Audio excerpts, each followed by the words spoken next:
I was having a conversation with my mom today.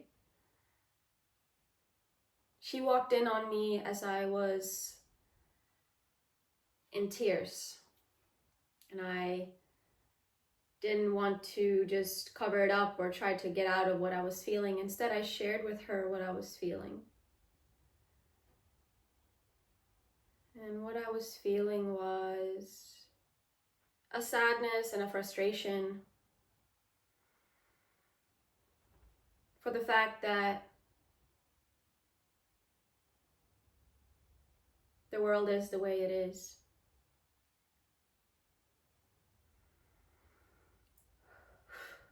And then I realized that I'm judging that it should be different, and that hurts.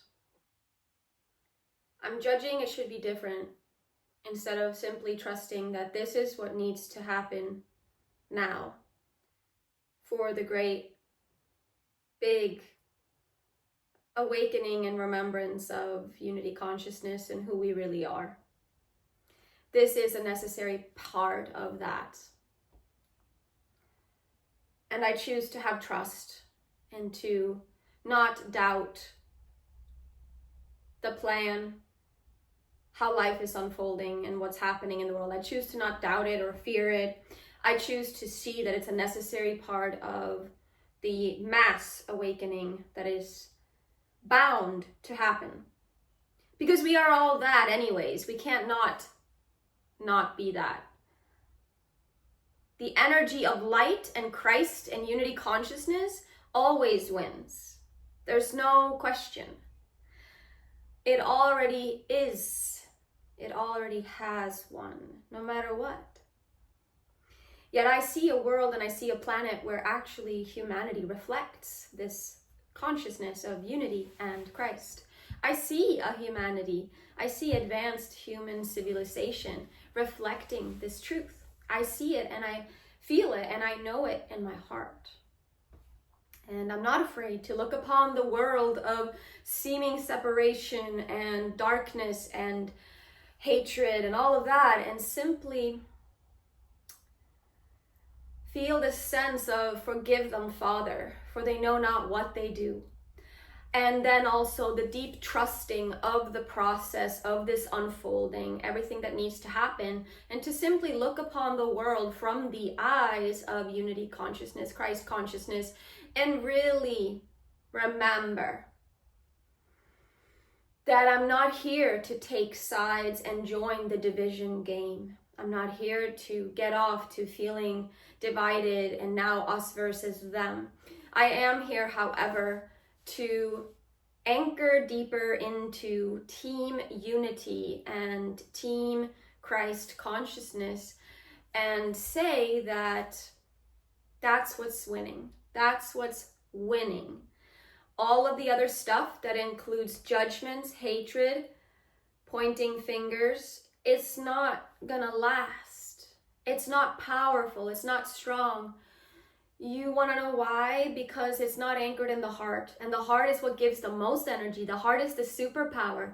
The heart is the place where we're not afraid to look at darkness, to look at hatred, to look at anger, and just simply say, look, there's anger and I love you anyways. Look, there's disagreements. We don't share the same opinion. I fucking love you anyways because we're in this together and we're from the same source.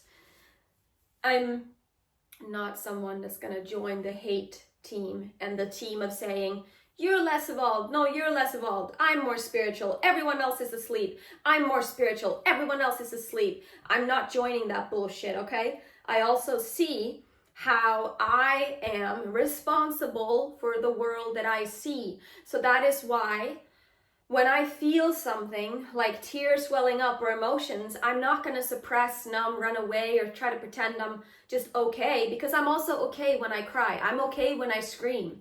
I'm okay when I roar. I'm okay when I shake. I'm okay when I cry.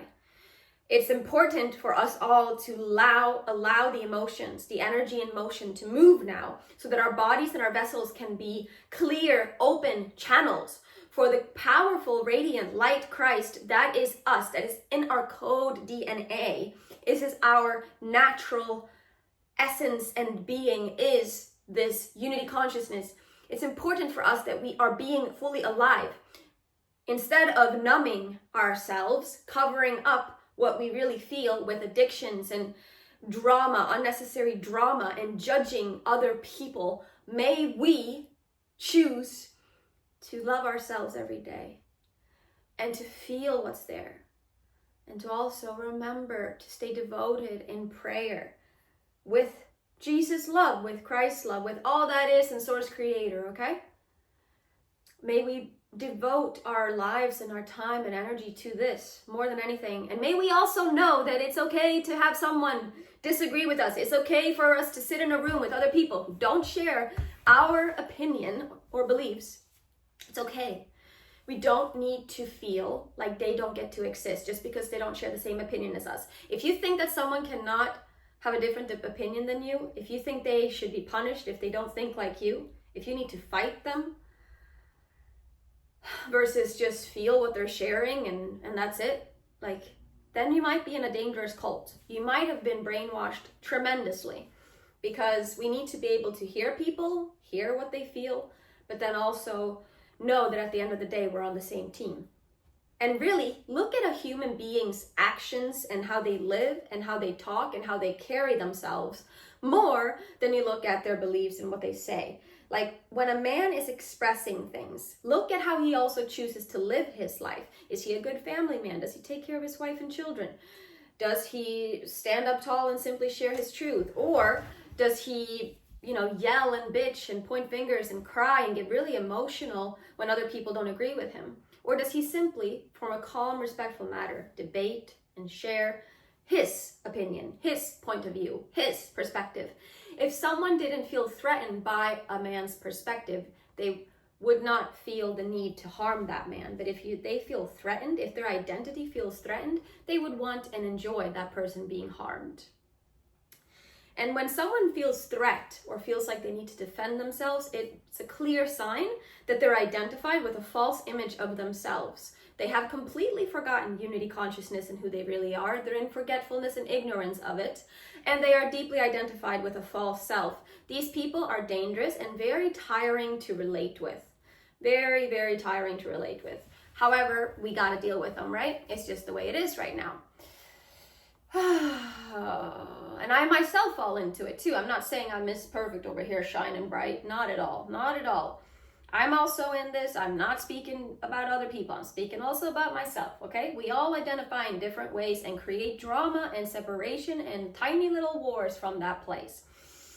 But we all need to remember to smash and abolish all of our images of ourselves and really remember who the fuck we are, which is a radiant sunshine light that shines so bright and that will burn through all these illusions of separation and that will ultimately restore all of humanity to the perfect, most beautiful kingdom of heaven that is already our reality right now. This is the reality right now. The kingdom of heaven is alive and vibrating with beauty and love. And I pray to the good Lord in heaven and to Jesus Christ right now that all of humanity will wake up to this truth and feel it in all of their cells, in all their organs, and in their brain. And most importantly, that they feel their heart, they feel in their heart the truth of unity consciousness, and that when they open their eyes and look upon their brothers and sisters, they see from those eyes of unity versus separation. Because when we do that, the whole world around us reflects it. It truly does. It truly does.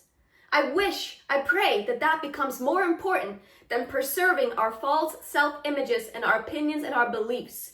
That is such a big distraction. Let us release all the distractions of needing to be right and our protecting our false images of ourselves, and let's just simply be with the big, beautiful elephant in the room, which is perfect love and unity consciousness, Christ consciousness. That is the reality. And if I just pray that every human being could have 2 seconds of feeling it, because once you feel just 2 seconds of it, your whole life will change, and no longer will these things be interesting to you. No longer will you be such a person that sits online and celebrates when a father gets killed. No more of that will happen. And I trust the process. I trust it's all in timing, in the timing it needs to be. And I release any frustration or sadness that some people might not appear to be living and seeing from this place. I release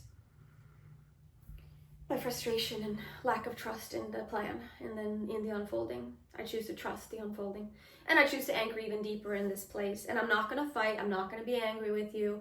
I'm not going to really meet you if you yell or fight or really are angry and stuff. I might just say I hear you, but I won't give you what you want in the sense of reacting back. Sorry, just not going to play that game. All right, that's all I had to say today. Thank you. Peace.